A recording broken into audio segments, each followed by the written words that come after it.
But if we left, would we cope? Are we too small? If we're outside the EU, will anyone trade with us?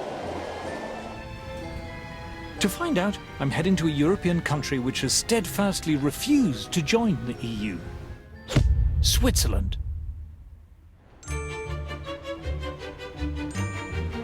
It's very pleasant arriving in Zurich. The station's lovely. The bit round it's lovely. In fact, everything's lovely. But then, this is the wealthiest city in the world, ranked as having the highest quality of life in the world.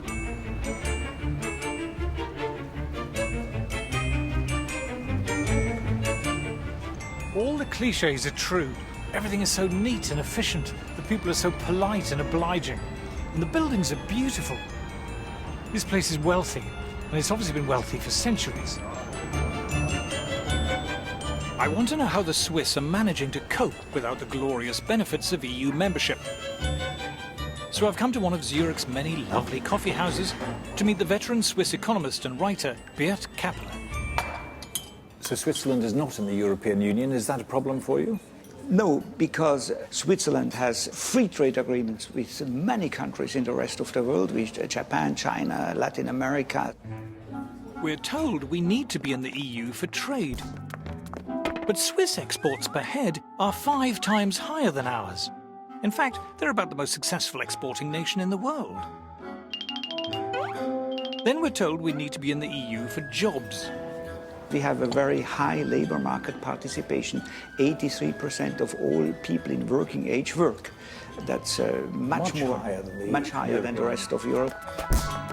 Switzerland has one of the lowest unemployment rates in the world, lower than any country in the EU.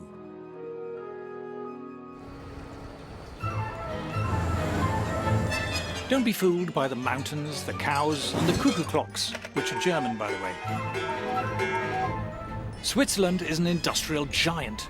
You might have heard of Nestlé and Novartis and Roche, the mining firm Glencore, Liebherr Cranes, the high-tech engineering firm ABB, and of course every posh watch firm you can think of, from Rolex and Omega and Tag Heuer to Patek Philippe and Zenith and Breitling.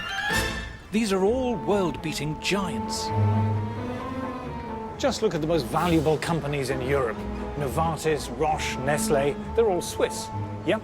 Europe's biggest companies aren't even in the EU. Zurich is also one of the world's largest financial centres, despite having a population of less than 2 million, with global firms like UBS and Credit Suisse.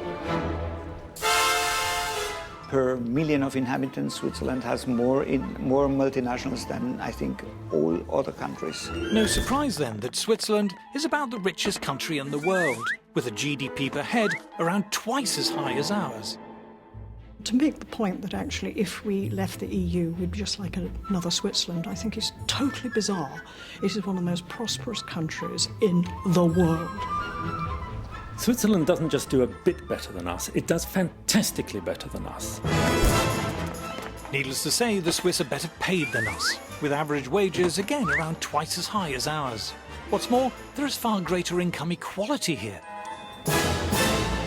Labour incomes are about as equally distributed as in Scandinavia. If you think high tax rates lead to equality, look at Switzerland. They have far lower tax rates than we do, but very high levels of income equality.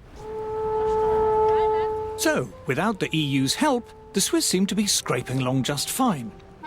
But how do we account for Switzerland's truly staggering success? I've come to the offices of the Swiss magazine Die Weltwoche, or The World This Week.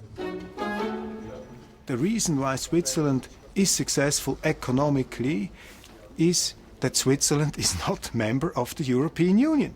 In the EU, it's politicians and bureaucrats determining what the people have got to do. I mean, it's a top-down system in the EU, and Switzerland is, I would say, the epitome of a bottom-up system. Switzerland is the perfect opposite to the European Union's crumbling model. Switzerland is a kind of super democracy, far more democratic than Britain, let alone the EU. Switzerland's one of the oldest constitutions in the world, and it's one of the most democratic. It's not up to the Prime Minister whether a referendum should be held, it's up to the people. You get 50,000 signatures and they have to hold one. The people in Switzerland decide everything. It's very different to elite conception of politics, where an enlightened elite decides and knows better. Here the people knows better and politicians have to conform. Why is the Swiss state successful? Because our politicians are forced to fulfill the interests of the people. Key to their success is the fact that their class of bureaucrats and politicians, if you will, is kept on a much tighter rein and much greater control by the public. You simply cannot get away with the kind of grandiose plans that you find, say, in France. In Switzerland, the Swiss public simply will not tolerate that. The Swiss economy ranks as one of the least regulated in the world. And according to the EU itself, Swiss industry is also Europe's most innovative.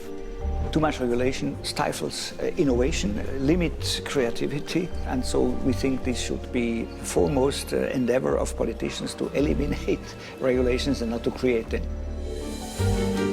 Switzerland is one of the least regulated economies in the world, and it's also one of the richest countries in the world.